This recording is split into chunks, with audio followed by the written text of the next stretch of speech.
Implementar métodos nativos da linguagem é ótimo para você treinar conceitos de callback e como realmente um método nativo da linguagem se comporta por baixo dos panos. Uma característica marcante desse método que eu vou implementar agora é que ele não retorna um valor. Então, a ação que tiver que acontecer vai acontecer dentro da função de callback que a invocação desse método receber. Vamos ver isso na prática? Já que a invocação desse for-each que eu vou implementar deve receber um array como primeiro argumento e a declaração de uma função como segundo argumento, eu vou invocar a for-each que recebe o array oddNumbers como primeiro argumento e recebe a declaração de uma função como segundo argumento, que nada mais é que a minha função de callback. O que é uma função de callback? É uma função inserida como argumento de outra função. Ou seja, aqui na invocação da for-each, eu estou inserindo uma função como segundo argumento, então essa função é uma função de callback. Se você precisar relembrar o que são funções de callback, eu vou deixar algumas aulas aqui abaixo do vídeo, beleza? Então eu inseri o array e a função como argumentos, e no console eu vejo um erro dizendo que for-each is not defined. Por que esse erro aconteceu? Porque eu não defini, eu não declarei uma função for-each no meu código. Então, se eu inserir uma const for-each que recebe uma função, eu não vejo mais o erro no console, porque agora a função for-each foi definida no código. Então, agora que eu declarei a for-each, eu preciso testar e implementar casos de usos dela. O primeiro caso de uso está especificado aqui no exercício e diz que depois que a for-each for executada nesse array oddNumbers, essa letAccumulator deve armazenar 236, que é a soma desses números do array. Existem várias formas de chegar no resultado que o exercício pede, mas a forma que eu vou implementar é a seguinte. Eu vou declarar um parâmetro ARR que vai receber esse array oddNumbers e vou declarar um parâmetro func que vai receber essa função de callback. Lembra que eu disse que a ação que tiver que acontecer vai acontecer dentro da função de callback que a invocação do for-each recebe? Isso significa que para cada item desse array, eu quero que essa função execute alguma ação. Então eu posso inserir um parâmetro item na declaração da função de callback e dentro da função, como eu quero que a accumulator receba a cada execução dessa função o valor que ela já tem somado ao item para o qual a função está sendo executada, eu vou inserir que accumulator recebe o valor que ela já tem mais o valor que item armazena. Só isso. Agora, dentro da for-each, eu preciso executar essa função para cada item desse array oddNumbers. Ou seja, eu vou ter que iterar por cada item do array. E aqui dentro da for-each, eu posso usar o for loop para fazer isso. Então, for let i recebe 0, e enquanto i for menor que a quantidade de itens do array, então arr.length, i vai ser incrementada. O que eu vou fazer dentro do bloco do for? Eu vou executar a função para cada item do array. Então eu vou invocar a func e agora eu preciso inserir o item como argumento dessa invocação. Então arr colchetes i.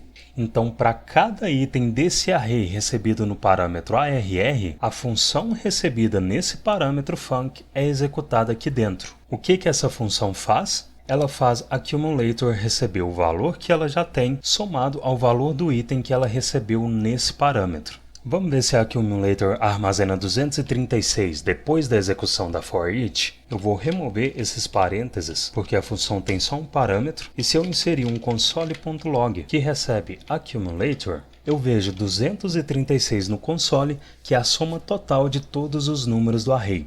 Agora, como o for-each nativo recebe dois parâmetros opcionais, que são o index e o array, eu preciso testar minha função for-each recebendo esses parâmetros também.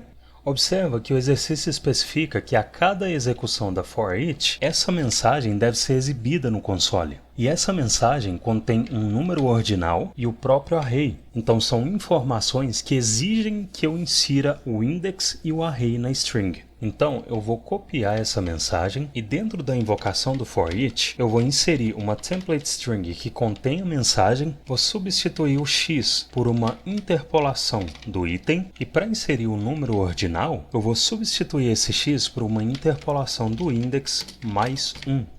Por que eu tenho que somar o index com 1? Porque a contagem do index é zero-based, começa a partir do zero. como eu quero que a contagem desse número ordinal comece a partir de 1 ao invés de 0, eu somo o index com 1. Agora, como que eu vou receber o index do item para o qual essa função de callback está sendo executada? Observa que nessa execução da func, eu posso inserir o i como segundo argumento. E eu posso fazer isso porque a i recebe o valor inicial do contador do for loop, que é 0, e o valor dessa i nunca vai ser maior que os valores dos index do array, porque quando i for incrementada para 4, essa segunda expressão do for vai resultar em false, porque 4 não é menor que 4, e o bloco do for loop não vai mais ser executado. Então, como agora o index está sendo passado como argumento, se aqui na declaração da função de callback eu inserir index como segundo parâmetro e inserir um console.log que recebe a string, eu vejo no console que a cada execução da função do for-each, a mensagem com um item e a ordem dos itens é exibida e eu só preciso tirar essas aspas de dentro da template string.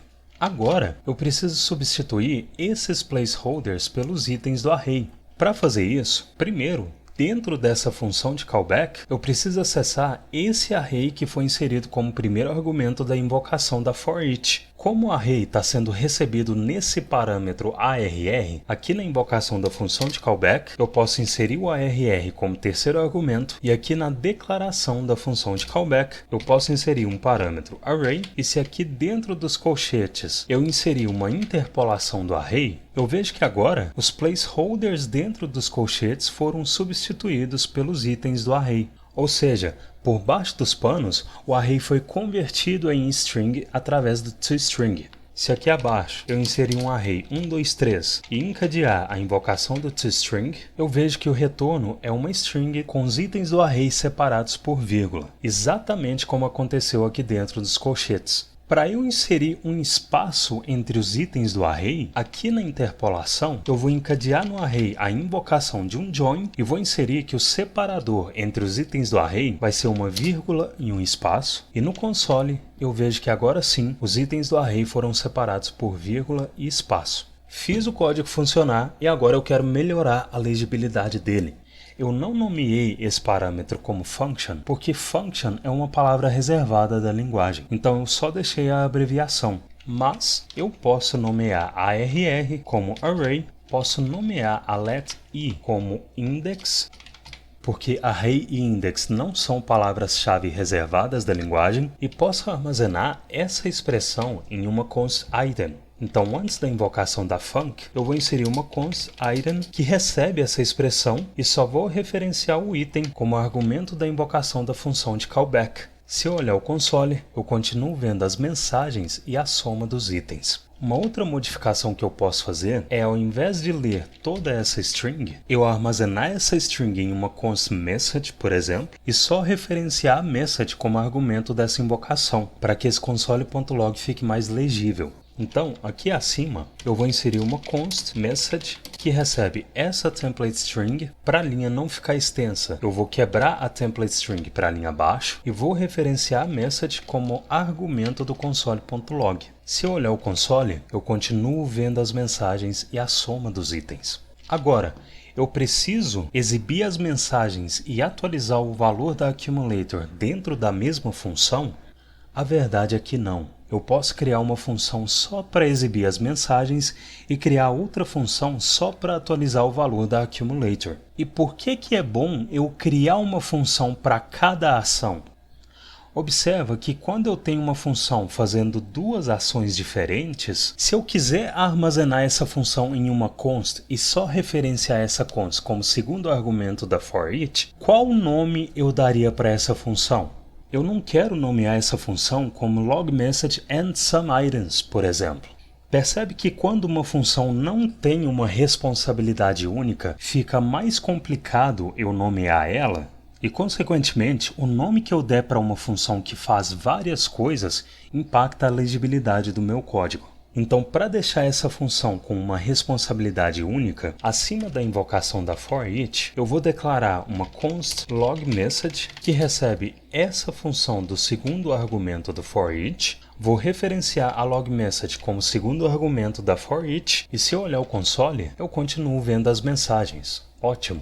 Agora, antes da invocação da forEach, eu vou declarar a função que vai somar os itens do array.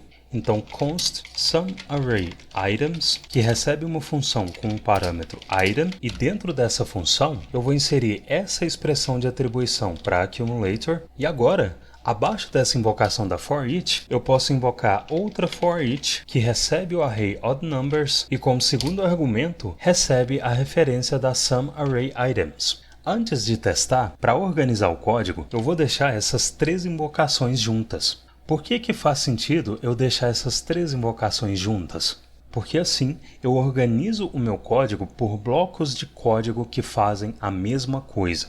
Aqui no topo eu deixo as declarações de let e const juntas, deixo uma linha em branco para separar as declarações das variáveis das declarações de funções. Como essas funções têm mais de uma linha, eu também deixo uma linha entre cada declaração e deixo uma última linha entre o final das declarações das funções e as invocações de funções e métodos. Se eu olhar o console, os mesmos resultados são exibidos, mas agora com um código mais legível para que caso uma outra pessoa trabalhe nele, ela não tenha dificuldade em entender o que ele faz.